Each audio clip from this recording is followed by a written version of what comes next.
Have you or a loved one ever been in a toxic relationship?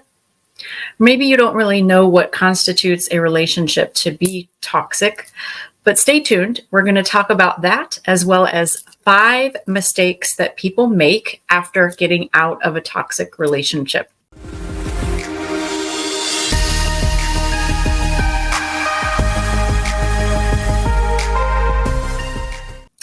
Well, hello and welcome to today's episode of the Holistic Healing Network. I'm your host, Leah Petrucci. I'm a licensed mental health counselor and a holistic health and lifestyle coach. And so what we're going to talk about today are, first of all, what is a toxic relationship? What does that mean? And we're going to go over 5 different mistakes that people make after ending a toxic relationship. So let's start with the beginning. What is a toxic relationship? What does that mean? So the word toxic, let's just break that down. Mostly that word toxic infers that there's poison, that there's a poisonous connection. And relationships are no different. If someone is doing something that is harmful to you, much like a poison can be harmful to a person if they ingest it in some way, a relationship can be toxic or poisonous or harmful to us in multiple ways. So for example, a relationship can be harmful to us physically. It can be harmful to us not only if that person is abusing us physically, but it also can be physically harmful if that person's behavior is causing us harm to our health in some way. So let's say the relationship, there's just constant fighting. Maybe there's infidelity. There's chronic stress that is physically harmful to someone's health. Maybe there is physical abuse going on, and of course that is physically harmful to your health, but it doesn't have to be that way. It doesn't only have to be that way for a relationship to be toxic to your physical health. It could just cause so much stress that you start having health symptoms. You could start having gut health symptoms. You could start having migraines. You could even start having autoimmune disorder symptoms. Stress just causes so many different issues in the body. And relationships that are physically harmful can also cause that. But physically isn't the only way that relationships can be harmful. They can also be harmful verbally, emotionally, psychologically, financially, or sexually, or even spiritually. There's so many ways a relationship can be harmful. And that's mainly what I am talking about when I say a relationship is toxic, is mainly that it causes harm and becomes poisonous to the person. So as a licensed mental health counselor in private practice, I see a lot of clients that are getting out of a relationship that is toxic, whether that is with a person who is an addict of some kind, or whether that person, maybe they were cheating on them. Maybe there was infidelity involved. Maybe they had a sexual addiction and kept cheating, kept going, stepping outside of the relationship. Maybe the person was narcissistic, which is a whole nother topic. And I have tons of videos on my YouTube channel about narcissism. So watch any of those for a more detailed adaptation of what narcissism is. But what I'm basically going to outline in this video are, after we've defined what a toxic relationship means, I'm going to outline 5 different mistakes that I have seen people make in my own private practice. I mainly work with women, but I also do work with some men that have gotten out of toxic relationships.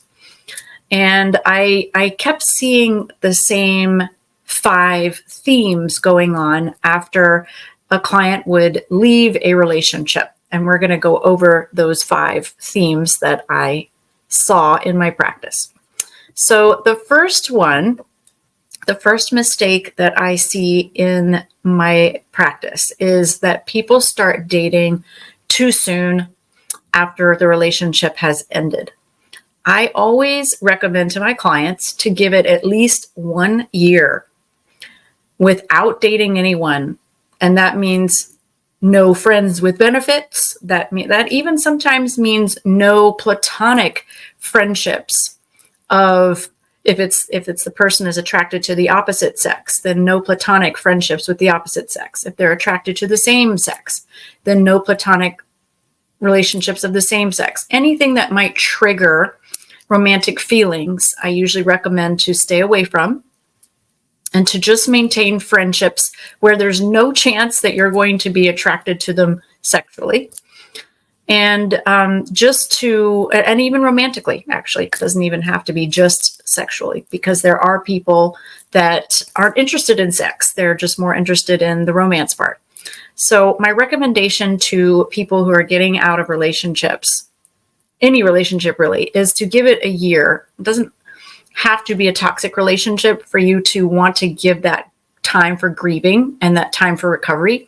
But I specifically recommend for people who have just gotten out of a toxic relationship to give it at least a year, sometimes more than that, because you need that time to heal. You need that time to grieve. You also need that time to go back and see where those unhealthy patterns started and why you may keep repeating those patterns. So there's a lot of work involved. And, working with a professional is a great way to do that. And we're going to get to that in just a moment. But so that's a mistake that I see people make, is jumping into relationships way too soon after they've ended a toxic relationship. And even more specifically, what I have witnessed with people dating too soon is the type of dating platforms that they tend to seek out, such as dating apps, such as online dating apps, which can be very dangerous, specifically for toxic people to hang out at. Dating apps can be a playground for a narcissistic person to try to seek other victims, so to speak, to manipulate.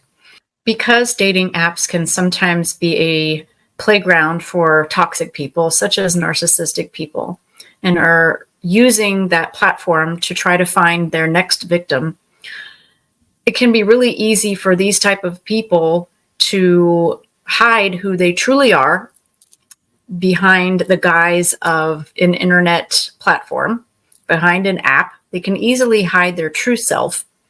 Not that people can't do this face to face. They absolutely can do that. But it just is easier for someone to disguise their true selves, their true colors, using a dating app. And I often see people making this mistake of not only dating too soon, but putting themselves out there on platforms like dating apps where they really can't get a good control of who that person is, and perhaps they still don't understand what they're looking for. That brings us to point number 2, which on the list of mistakes that people make after ending a toxic relationship is not getting professional help.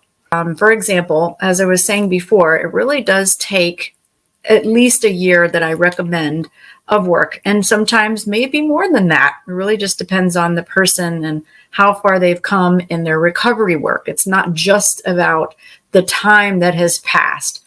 That old adage of time heals all wounds is definitely a myth, because a year could pass and the person not do any type of recovery work, or not really look back into their patterns to see where their patterns are continuing and why.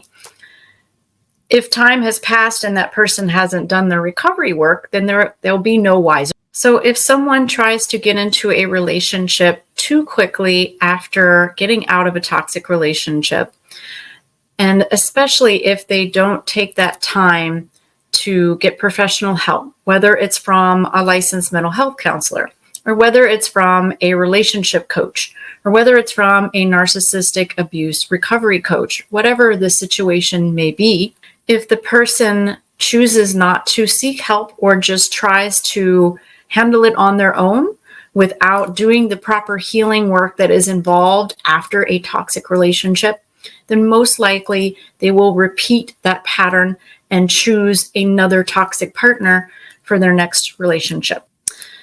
Which brings me to number 3 on the list of mistakes people make after ending a toxic relationship. So number 3 is maintaining contact with their ex. In other words, not going no contact or limited contact. Some of you may have heard these terms. No contact means just that. No contact at all. They're blocked on social media channels. Their phone number is blocked.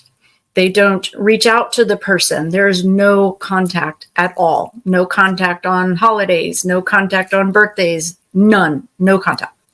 Limited contact is a little bit of contact. So for example, maybe you reach out to the person on a holiday or their birthday, or maybe you reach out to them because you have children together. So this is an example of when people might not be able to go no contact if they have to co-parent with someone.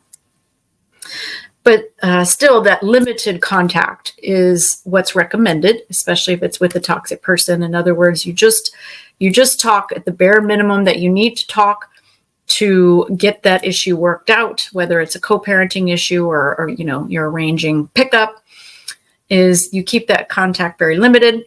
The mistakes that I have seen people make is maintaining contact with an ex beyond those examples that I've just given. So for example, they don't go no contact or limited contact. They maintain contact. They might even think, well, it's okay if I maintain a friendship. And in theory, this might be okay if the person wasn't a toxic person. Remember what we're talking about here. We're talking about harmful. This person is harmful to you in the ways that I outlined earlier, whether it's physically, verbally, emotionally, psychologically, mentally, spiritually, financially, sexually. If they're harmful in any of those ways, doesn't have to be all, could just be one of those ways. Keeping open contact with that ex is really not in your best interest. And a lot of times people might think, well, I want to leave contact open in case they change.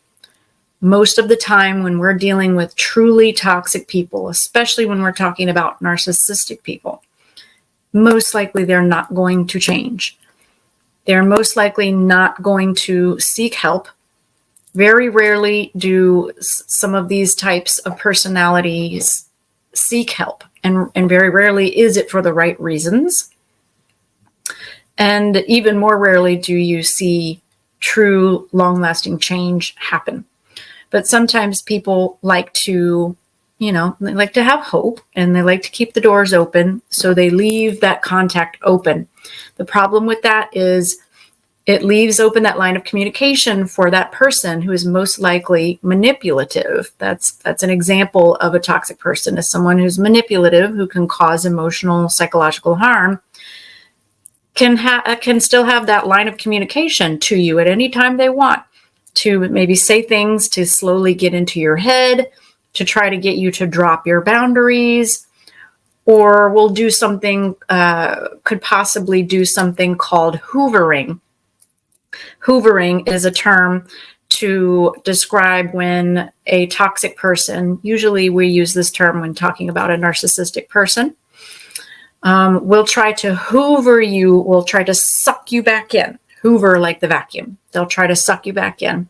And so leaving open those lines of communication can be very dangerous in these instances, because you never know what that person will try to do or say that will slowly eat away at your psyche and get you to drop your guard, get you to drop your boundaries. And these people are usually very manipulative at these tactics. They might disguise these hoovering attempts at, well, I just wanted to check in on you. It's your birthday, or hey, it's Christmas, or whatever holiday. I just wanted to check up on you, see how you've been. It's been a while. I've really changed. I've really done this and this and this. And okay, maybe they have, I'm not saying that it never happens. Of course, change does happen, but a lot of the times it does not. And maintaining that open line of communication is only doing a disservice to yourself when you're trying to move on and you're trying to put an end to all of that toxicity. So maintaining that contact can often be harmful, even if it's just having them as a friend on social media. They can have access to everything you're posting and see everything that you have that you're posting on your social media channels. And who knows, they might use that information to their advantage somehow. When we're talking about toxic people, some of these people can be dangerous, and you don't really want them knowing what's going on in your personal life. So it really is in your best interest to sever all ties on social media. Block them from your social media channels, block their phone number, change your number if you have to. Sometimes that's an extreme thing to do, but I've definitely seen some clients have to do it. I've actually had to do that myself in a previous relationship. I had to change my phone number. I had to block from all social media channels and make sure that there was no way that they could get a hold of me. So that's number 3, is not going no contact or doing limited contact and maintaining that open line of communication. Okay, so moving on to number 4 in mistakes that people make after ending a toxic relationship. So number 4 is not ending a new relationship when red flags are identified. So let's say that person gets into a new relationship, whenever it is, if it's right away, regardless of whether it's right away or whether it's years later. People can sometimes make that mistake of identifying the red flags, but then talking themselves out of seeing those red flags. That term gaslighting. Have you heard that term gaslighting? It's quite a popular term nowadays. It refers to when one person uses manipulative tactics on another person and tries to get them to question their own perception of their reality. Things like, I never said that, or I never did that. I don't remember doing that. You're just too sensitive. Oh, it was just a joke. Is, very minimizing of your feelings, very invalidating of your feelings. First of all, that's a red flag, is gaslighting, when you start noticing this. But we can often do it to ourselves. We can gaslight ourselves and talk ourselves out of seeing red flags. We might say things like, oh no, they were just having a bad day. Or, you know what, I would have reacted the same. I'm not perfect. I make mistakes. Not seeing red flags is one thing, but then another thing is when we do see that red flag, we pick up on it. We have that gut feeling. We have that intuition. We know something isn't right, but somehow we justify it in our minds. We rationalize it. We explain it away. And we don't end that relationship when we are picking up on those red flags. And here's another tool that might help you in identifying those red flags. I actually created a PDF document that you can download for free called the Relationship Red Flags Checklist. I'll put a link in the notes where you can click on that link and you can download the checklist for free. It takes you through 10 red flags that you can spot in early dating, as well as 12 red flags that you can spot after the relationship has been going on for some time. And you'll see when you read the document why there are 2 separate checklists. Often because manipulative people act very differently in the beginning of a relationship than once they've been in it for a while, and once they kind of get what they need from you, then their true colors start coming out. So you might see 2 totally different people, Jekyll and Hyde thing going on. So yes, this mistake that people make is when they see red flags and they really know it. Maybe they've talked to their therapist about it and they've identified the red flag. Maybe their therapist has identified the red flag. Maybe their friends or their family's like, you know what? I don't know about this person. I don't have a good feeling. There's red flags there. There's that intuition, but you still don't act on it. You continue to justify and give that person the benefit of the doubt. And it turns out to be a detriment to you. So definitely something to work on with a therapist. And this is something that I definitely help my clients with. Another reason why I created the relationship red flags checklist in the first place was to help clients to identify, especially when they're just dating again for the first time after the end of their toxic relationship. So definitely check that out and see if that one would be helpful for you. I also encourage working with a therapist, if not myself, somebody in your area. All right, moving on to number 5, which is called practicing repetition compulsion. So let me go over what repetition compulsion means. This is a term to describe when we keep repeating something over and over. Almost sounds like the definition of insanity, right? Continuing to repeat something over and over and expecting different results. Well, in a way, this can kind of fit under that category. But repetition compulsion is when we feel compelled to repeat history over and over. Compelled means we kind of feel like we have to. We feel like we must do it. We have to do it this time. This time it's going to work. This time it's going to be different. But let me tell you, it never really is, because we keep picking the same type of person over and over, the same man or woman in different bodies over and over, because they may remind us of a previous relationship, maybe even a childhood relationship, maybe even remind us of a relationship that we had with a parent or a sibling. Maybe that person, the way they act, reminds us of that person that we knew growing up. Maybe they remind us of a high school sweetheart or an early relationship or a past relationship. But this time we want to get it right. And we just kind of, in an obsessive compulsive way, kind of in an OCD type of way, is this repetition compulsion. But it is very harmful to us emotionally because we keep picking similar situations that are really doomed to fail because we keep picking these unhealthy patterns in people. We keep picking those toxic qualities in people. And only when we do the work with a qualified professional can we break these patterns. Can we identify these compulsive codependent patterns? Codependency is defined as when we sacrifice ourselves to meet other people's needs to our own detriment. So definitely repetition compulsion is number 5 on the list.